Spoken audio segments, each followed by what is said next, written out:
बिस्मिल्लाहिर्रहमानिर्रहीम नहमदुहु व नुसल्ली व नुसल्लिमु अला रसूलिल करीम अम्मा बाद फ़अऊज़ु बिल्लाहि मिनश शैतानिर रजीम बिस्मिल्लाहिर्रहमानिर्रहीम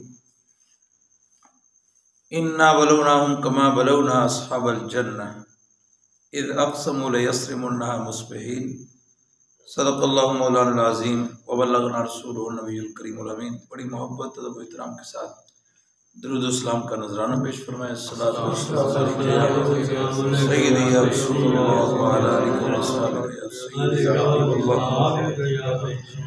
अज़ीज़ान गिरामी कदर और दोस्तों, रमज़ान मुबारक का बबरकत महीना, रहमतों और बरकतों भरा महीना बड़ी तेजी के साथ जा रहा है। आज अल्हम्दुलिल्लाह हमने 23वां रोज़ा मुकम्मल किया, 24वें रोज़े की नमाज तरावी पढ़ी है और 24वें रोज़े की इबादत के लिए हम हाजिर हैं। दुआ करें अल्लाह रब्बुल इज़्ज़त हमारी हाज़िरी अपनी बरगाह में कबूल व मंजूर फरमाए। जो आयत मुबारका मैंने पढ़ी है, एक बड़ा प्यारा इबरतनाक वाक़या अल्लाह रब्बुल इज़्ज़त ने इसमें बयान फरमाया। उसे बयान करने से पहले अल्लामा इकबाल रहमतुल्लाह ताला अलैह एक शेर के अंदर बयान किया, वो तकरीबन इसी पूरे वाक़े का निचोड़ के अल्लाह ताला की बारगाह में अर्ज करते हैं। कहते हैं आता अस्लाफ का जज्बे दरों कर,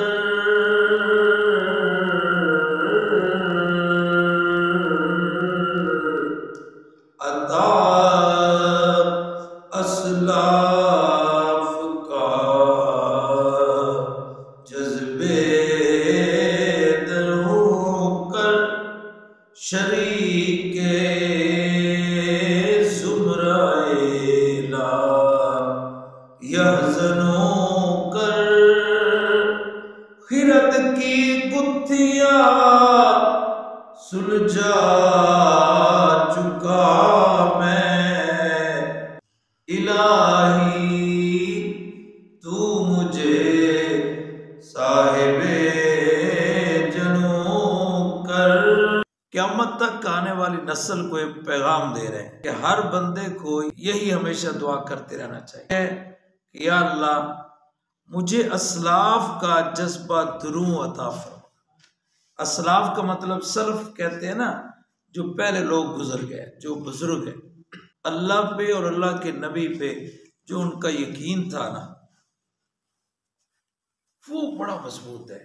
इसलिए बाद में आने वाले लोगों को वही यकीन मांगना चाहिए अल्लाह की बात।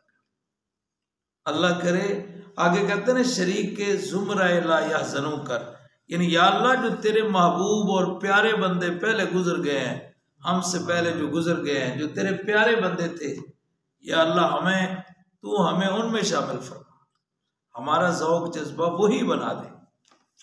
अगर पहले वाले गुजर गए लोग, गुजरने वाले अगर बदकार हों या काफिर हों, उनकी तो बात ही नहीं है ना। जो गुजर गए लेकिन वो अल्लाह के महबूब हैं, अल्लाह के मुक़र्रब बंदे हैं, तो उनके बारे में दुआ करनी चाहिए कि अल्लाह हमें भी उन्हें ऐसा ईमान और जज्बा अता फरमाए। आगे क्या कहते हैं, खिरत की गुत्थियां सुलझा चुका मैं, यानी अगर कोई आदमी अक्ल की वजह से कामयाब होना चाहे ना, आदमी समझे कि मेरी अक्ल बड़ी है, मैं जनाब बड़ा समझदार हूँ, मेरे जनाब इल्म बड़ा है, मेरे पास डिग्रियां बड़ी हैं, वो कामयाब नहीं होता। क्या कहते हैं आगे, क्या कहते हैं, इलाही मुझे साहिब जुनू कर। मुझको वजाहत के लिए ये एक पंजाबी में बोला जाता है, इश्क के जल्ले ही नंबर ले गए, अक्लमंदा एवें उमरा गालियां। यानी जो इश्क होता है ना, जो इश्क का, जिसके दिल में इश्क होता है अल्लाह का, अल्लाह के नबी का जो इश्क होता है ना, वो कामयाब होता है। लेकिन जो अपनी अक्ल के पीछे लग जाता है कामयाब होता है, वो नहीं कामयाब होता। बस इसी पॉइंट को अगर ज़हन में रखेंगे तो हमारा ये आज जो हम वाक़या पढ़ना चाहते हैं ये समझ आ जाएगा। इसमें अल्लाह रब्बुल इज़्ज़त एक वाक़या बयान फरमाना चाह रहा है। वैसे तो फरमाया इन्ना बलवनाहुम कमा बलवना अस्हाबल जन्नह, अल्लाह ताला फरमाता है कि ये जो कुफ़ार मक्का है इनको मैंने आज़माया, हमने इनको आज़माया, कमा बलौना अस्हाबल जन्नह, उसी तरह आजमाया जिस तरह हमने बाग वालों को आजमाया। इनको कैसे आजमाया, इनमें इन पर अल्लाह ताला फरमाता है मैंने मेहरबानी की, मैंने एहसानात किए, बहुत बड़ा एहसान किया। सबसे बड़ा एहसान क्या किया कि मैंने इनमें अपना महबूब भेजा, इनको मैंने अपना नबी अता किया। इससे बढ़कर कोई नेमत है? अब इनको चाहिए तो ये था ना, जब इतनी बड़ी नेमत की है तो उसकी कदर करते, उस नबी के गुलाम बन जाते, उनका कलमा पढ़ जाते। लेकिन इन्होंने अल्लाह की उस नेमत की कदर ना की, तो फिर उनका अशर क्या हुआ? उनका अशर ही बुरा हुआ।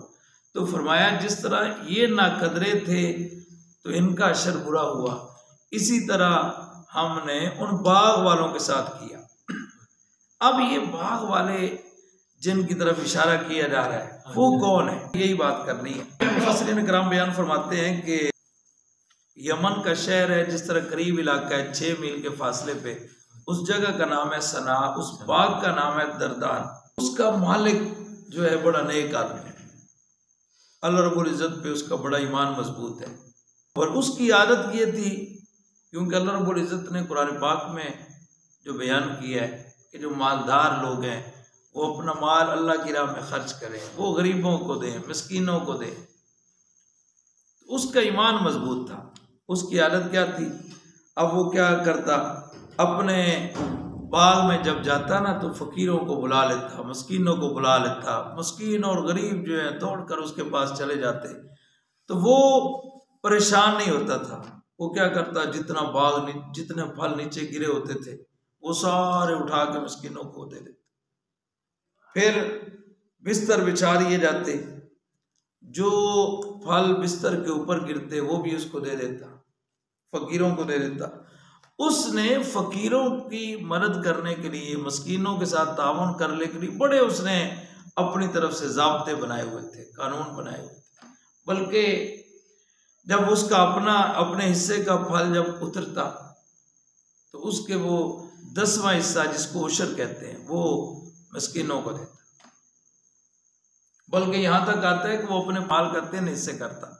एक हिस्सा जो है उससे वो जमीन के ऊपर लगाता, जमीन के ऊपर खर्चा करता। एक हिस्सा जो है वो अपने और अपने घर वालों के लिए रख देता, और तीसरा हिस्सा जो है वो बांट देता, मिस्कीनों को बांट देता। तो जब उसने ये काम बनाया हुआ था, जब गरीब को दिया जाए, मिस्कीन को दिया जाए ना, तो उसकी जुबान से जो दुआ निकलती है ना, वो अल्लाह की बारगाह में कबूल हो जाती है। बस यही तो कानून है, यही अल्लाह रब्बुल इज़्ज़त बताना चाहते हैं। वो जब ये करता तो उसका दिन ब दिन बाग जो है वो बरकत वाला और बढ़ता गया, दिन ब दिन बढ़ता गया। इतना खूबसूरत बाग हो गया कि पूरे इलाके के अंदर उसकी एक मिसाल दी जाती थी, यार क्या ही बात है उसके बाग की। तो उसकी वजह क्या थी? अल्लाह के ऊपर ईमान था और गरीबों के साथ उसका तावन था। जब वो फौत होने लगा ना तो उसके 3 बेटे थे। उन्होंने जब, हालांकि वो बाबा जब फौत होने लगा, उसने तीनों बेटों को बुलाया, उन्हें कहा कि तुमने ऐसे ही करना है जैसे मैं करता रहा हूँ, तुमने इसी तरह करना है, फकीरों को देना है, मस्कीनों को देना है, तो इसी तरह तुमने निज़ाम चलाना है। तो वो जब पापा फौत हो गया, वो तीनों भाई जो उन्होंने मशवरा किया, वो कहने लगे बाबा तो यानी वो अपने लफ्ज़ों में, चूँकि वो थे तो खुद पागल थे तीनों भाई, तो वो कहने लगे बाबा जी जो है बाबे को क्या पता। जिस नबाद में जो नालायक लोग होते हैं वो कहते हैं बाबे को की पता। उन्होंने कहा बाबे तो ऐसी कमला बंदा सी, वो तो अपना माल जो है फकीरों मस्कीनों के बांटता था, वो तो थोड़े थे, माल ज्यादा था इसलिए वो बांटता था। अब हम घर के अफराद ज्यादा हैं, माल जो है वो थोड़ा है, तो अगर हम इस तरह करेंगे तो हमारा निज़ाम नहीं चलेगा, लिहाजा हम मस्कीनों को नहीं दें। अब वो पूरा वाकया कुरान पाक में लिखा हुआ है, मैं बस तर्जुमा ही करता जाऊंगा। ये सफ़ा नंबर, ये आया नंबर 17 से लेकर 33 तक ये वाकया पूरा मौजूद है। सूरह कलम 29वें पारे का, बस मैं उसका तर्जुमा ही कर रहा हूँ। अब उन्होंने क्या किया, इस अपने प्रोग्राम को पूरा करने के लिए उन्होंने आपस में कसम उठाई, आपस में वादा किया कि हम क्या करेंगे, सुबह सुबह उठ के सुबह जाएंगे और अंधेरा जब होगा उसी वक्त जाएंगे, ताकि हमारे पास कोई मस्कीन न जा सके। मस्कीनों के आने से पहले पहले ही हम वो सारा काम जो है वो, हमारा सारा फल जो है वो उतार। वला यस्तस्नुन, उन्होंने इंशाअल्लाह भी ना कहा, अल्लाह अकबर। जब उन्होंने नीयत बुरी की है ना, बुरी नीयत का नतीजा बुरा होता है। जब उन्होंने नीयत बुरी की तो उसका नतीजा क्या निकला, फताफ अलैहा ताइफ मिन रब्बिका वहुम नाइमून। वो तो प्रोग्राम बना के सो गए कि हम सुबह सुबह जाएंगे, लेकिन हुआ क्या, अल्लाह की तरफ से अजाब आया, आंधी आई, तूफान आया। ये मतलब है कि खतरनाक तूफानी बारिश आई या आंधी आई, उसने आकर उस सारे बाग को तबाह बर्बाद कर दी। फासबत का सरीम, तो फरमा रहे हैं कि वो फटा फल टूटा हुआ जिसमें हर चीज रेजा रेजा हो जाती है ना, इस तरह होगी। फतनादा मुस्बिहीन, वो उसी तरह जो उन्होंने प्रोग्राम बनाया हुआ है, वो जल्दी जल्दी उठे, वो कहते हैं जनाब चलो चलो जल्दी करो, चल हम फल तोड़ें, लेट ना हो जाए। फन तलक वो यतखाफतून, और वो ऊपर में चल रहे हैं और आपस में बात करते हैं, तो ऐसा ऐसा करते हैं किसी को, वो मिस्कीनों को ना पता चल जाए, और पाँव भी ऐसा ऐसा उठाते हैं, अल्लाह यदखुलुन मिस्कीन, कोई मिस्कीन ना आ जाए। वगदौ वाला हर दिन कादिरीन, ये बड़ा काबिल गौर जुमला है। यानी उन्होंने इरादा किया, वो समझ रहे थे कि हमारा जो इरादा है शायद हम इसको पूरा करने पर कादिर हैं, यानी जैसे हम चाहेंगे वैसे ही होगा।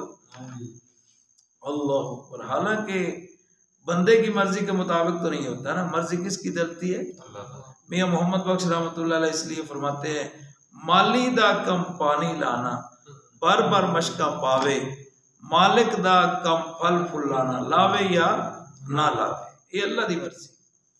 अल्लाह अकबर। पर लो इस इरादे नाल जा रहे हैं, लेकिन जो पहुंचे ना बाग को पहुंचे तो उन्हें वेखा सारा निजाम ही बदल होया।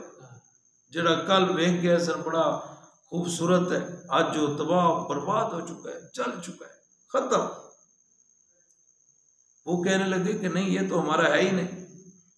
फिर जब उन्होंने जिस तरह हर एक के मुरब्बे जो हैं, जो उनकी निशानियां होती हैं, उन्होंने निशानियां देखी तो वो कह रहे नहीं है तो यही, बल नहनु महरूमून, कहने लगे इससे पता चलता है कि है वही, बाग तो वही है, लेकिन हम महरूम हो चुके हैं। और ये भी उन्हें पता चल गया क्यों महरूम हो चुके हैं, ये हमारी जो बुरी नीयत थी मिस्कीनों को ना देने की, अल्लाह की राह में खर्च ना करने की, ये हमें सजा मिली है अल्लाह की तरफ से। अब वो एक आदमी बोला जो उनमें समझदार था, जो दीनदार था, जिसके दिल में कोई खौफ खुदा था, वो बोला मैं तुम्हें कहा नहीं करता था कि तुम ये मकसद एहसान समय यह है कि तुम ये नियत कर रहे हो तो ये इसका नतीजा अच्छा नहीं हो। अब वो कहने लगे मकसद है कि उसने पूरा जोर लगाया होगा, लेकिन उन्होंने उसकी बात ना मानी तो वो भी फिर उनके साथ चल पड़ा। तो अब उसका नतीजा क्या निकला कि सारे उस लपेट में आ गए। फिर वो मान रहे हैं सुभान रब्बिना इन्ना कुन्ना ज़ालिमीन, वो कहने लगे हाँ वाकई हमारे रब की ज़ात पाक है, हम जालिम हैं, हमने जुल्म किया, हमसे जुल्म हुआ, ये जो हमने मस्कीनों के बारे में ऐसा इरादा किया, ये हमने जुल्म किया। फ़क़ वालाबाद मलाबाद, अब वो एक दूसरे को मलामत कर रहे हैं। वो कहता है इसमें तेरा कसूर है, वो कहता है इसमें तेरा कसूर, उसमें कहता है इसमें तेरा कसूर है। बहरहाल किस्सा मुख्तसर, उन्हें अपनी गलती का एहसास हो गया, अपने इस गुनाह का एहसास हुआ, तो फिर उन्होंने क्या कहा या वैलना इन्ना कुन्ना तागीन, यानी हाय अफसोस हम जो है वो सरकश थे, हमसे ये बहुत बड़ी गलती हुई। फिर वहीं खड़े होकर उन्होंने अल्लाह की बारगाह में तौबा की, तो अल्लाह की बारगाह में दुआ की या रब्बुल आलमीन हमसे ये गलती हो गई, इंशाअल्लाह हम आइंदा ऐसा नहीं करेंगे। अल्लाहु अकबर। असा रब्बुना युब्दिलना खैरन मिनहा इन्ना इला रब्बिना राग़िबून। इसका तर्जुमा मफ़हूम यही है, उन्होंने कहा या अल्लाह हम ऐसा आइंदा नहीं करेंगे और हमें यकीन है कि तू हमें इससे भी बेहतर बाग अता फरमाएगा। तो फिर मुफस्सिरीन इकराम बयान फरमाते हैं जब उन्होंने सच्चे दिल से तौबा कर ली तो उसका नतीजा क्या हुआ, आइंदा फिर अल्लाह रब्बुल इज्जत ने पहले से भी कई गुना बढ़कर उन्हें बाग अता फरमाया। तो फिर वो उसी तरीके पे चलते थे जिस तरह उनके वालिद चलते थे, तो फिर उसी तरह बाग तो ईमान पक्का है। हाँ, जब ईमान पक्का हो गया तो अल्लाह तबारक व तआला ने उसी तरह फिर इनाम जो है वो बरसाने शुरू कर दिए। तो मकसद ये है, ये एक शैतानी ख्याल होता है, बल्कि कुरान पाक में अल्लाह ताला फरमाता है शैतान यअदकुमुल फ़क़्र, शैतान आदमी के दिल में ये खौफ डालता है कि तू अगर अल्लाह की राह में खर्च करेगा तो फकीर हो जाएगा। वयामुरुकुम बिल फहशा, और बुराई की तरफ लगा देता है।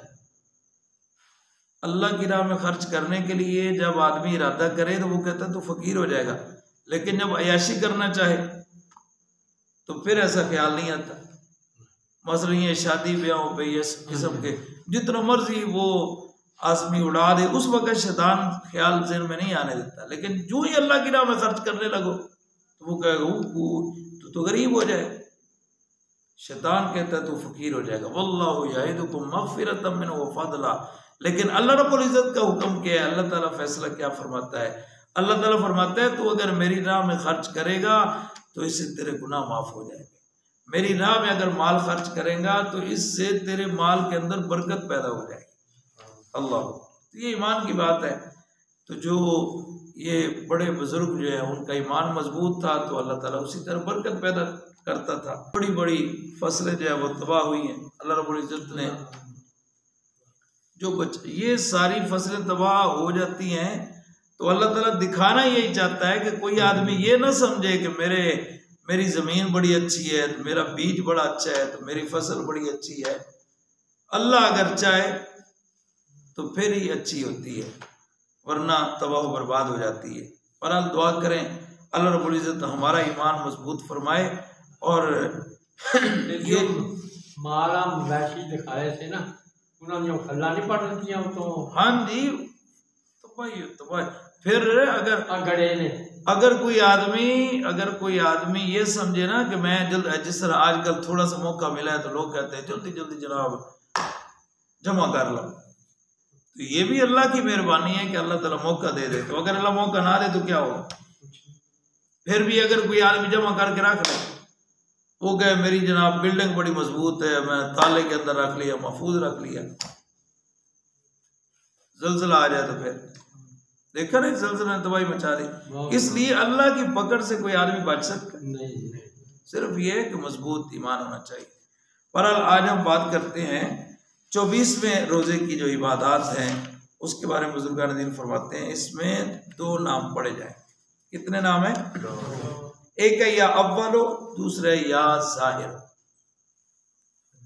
फजर की नमाज के बाद 100 मरतबा पढ़ना है या अव्वलो।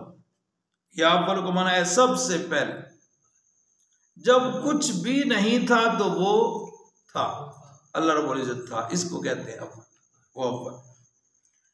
जो आदमी ये नाम मुबारक पढ़ता है उसकी हालत पूरी होगी, खलकत उस पर मेहरबान होगी, नमाज में खूब दिल लगेगा और उसके अंदर अल्लाह की मोहब्बत में इजाफा होगा ये नाम पढ़ने से। और या ज़ाहिर हो, ये कमाना है सब पर ज़ाहिर, अल्लाह तबारक व तआला ज़ाहिर है, अगरचे नज़र नहीं आता लेकिन ज़ाहिर इतना है कि पूरी मखलूक से अल्लाह की कुदरत ज़ाहिर हो रही। हर मखलूक को जो ताकत दे रहा है, जो पावर दे रहा है, जो शक्ल दे रहा है, जो हुस्न दे रहा है, कौन दे रहा है? तो इससे अल्लाह ज़ाहिर है। अल्लाहु अकबर। तो जो शख्स नमाज इशराक के बाद इस नाम को 500 मरतबा पढ़े उसकी आंखों में चमक पैदा हो, दिल में रोशनी पैदा हो। जो शख्स इसे कसरत से पढ़ता रहे उस पर पुशीदा चीज़ें जाहिर होना शुरू हो जाएंगी और उसका ज़ाहिरी हाल हमेशा दुरुस्त रहे। फजर की नमाज के बाद एक वजीफा सूरह इखलास भी है, कुल हुवल्लाहु अहद। फरमाया कि जिसने हर दिन 200 मरतबा कुल हुवल्लाह पढ़ा उसके 50 सालों के गुनाह माफ हो जाते हैं। तिरमिज़ी शरीफ की हदीस है। मगर ये उस पर कर्ज हो तो वो उस अमल से माफ ना होगा। हाँ, यानी कर्ज अगर उसने किसी का देना है ना तो वो फिर ये नहीं है कि सूरह इखलास पढ़ देता है कि माफ हो जाना, ये कर्ज माफ नहीं होता। और भी बहरहाल इसके फ़वाइद हैं बेशुमार। असर की नमाज के बाद कलमा शरीफ पढ़ा जाए, ला इलाहा इल्लल्लाह, ला माबूद इल्लल्लाह, ला मक़सूद इल्लल्लाह, ला मतलूब इल्लल्लाह, ला मौजूद है। और मगरिब की नमाज के बाद सूरह बकरा के पहले रकू को 3 मरतबा पढ़ना है फौज शुदगान के लिए। अल्लाह रब्बुल इज़्ज़त उसके जो फौज शुदगान है उनकी मग़फ़िरत फरमाएगी। इन अलिफ लाम मीम से लेकर वालहुम अज़ाबुन अज़ीम तक। शब कदर में 2 रकात नमाज नफल पढ़े, हर रकात में सूरह फातिहा के बाद सूरह इखलास, कुल हुवल्लाहु अहद 7 मरतबा पढ़े। फिर नमाज पढ़ने के बाद 70 मरतबा ये दुआ पढ़े, अस्तगफिरुल्लाहल अज़ीम अल्लज़ी ला इलाहा इल्ला हुवल हय्युल क़य्यूम व अतूबु इलैह। तो उसके वालिदैन के अल्लाह ताला गुनाह माफ़ फरमाए। ईशा की नमाज के बाद या ज़ल जलाल वाले करम, बल्कि ये भी अल्लाह का नाम है, तीसरा नाम अज़मत और बुजुर्गी वाले।